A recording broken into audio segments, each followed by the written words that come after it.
I ordered this card right here off the Amazon. It's a StarTech. It's supposed to be gigabit.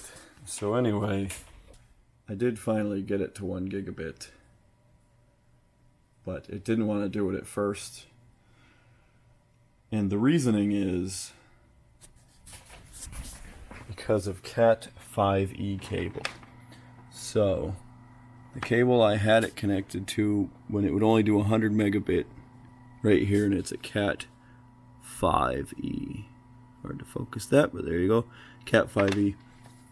So I happen to have a cat6 lying around here. So there's a cat6. And once I plugged that in, I got 1 gigabit. So just a little note. Some of these cheaper network cards that are supposed to be gigabit, you might have to use cat6 or above. The cat5e just isn't compatible with them. It was the same with this other card I've got in my machine here. It's actually on board on this Intel board. So this Intel R82579V actually had the same exact problem. So just a note, if you're not getting gigabit and you're using a cat5e, you might want to upgrade to the cat6. And I only had to do it to the little device here. Actually, let's test our speed here so we can see how well this did actually work.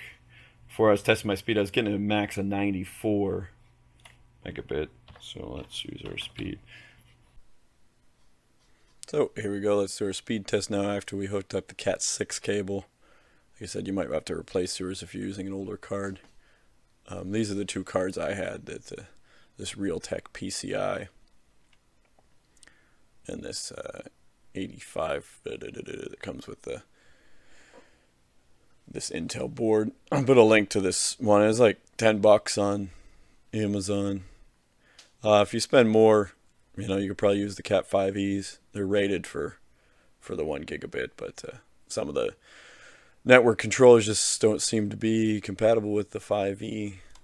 So let's do our speed test here. Before this was capping out at 92 when I was using the cat5. So let's see what we get now. We're paying for the 400 megabit here. So we're still not getting it. So I'm wondering if I have a problem with the cable from there to these cat5es. Just don't want to do that. And that's another thing too. Speed test actually says if you're trying to do tests over 100 megabit, that you want to use their app here.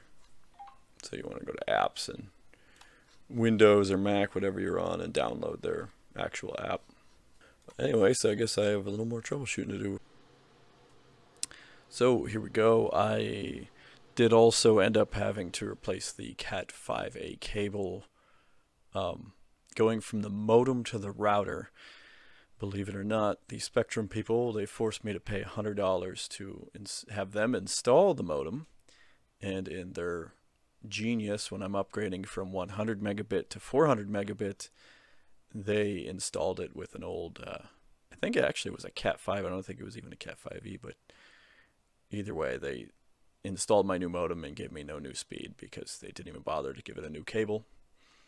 So anyway, once I did that, now we have this speed. Let it do its little test here. 40 milliseconds. And there we go. 300. 350.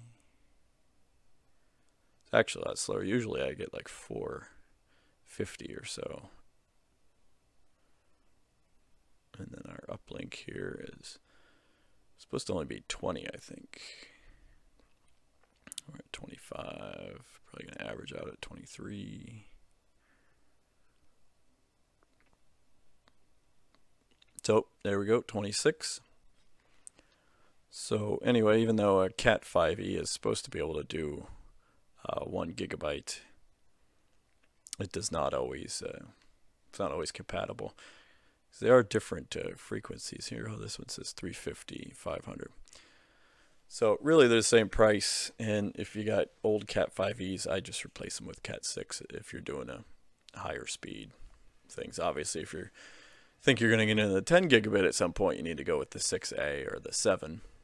But either way, if you can't get the gigabit out, replace the cable.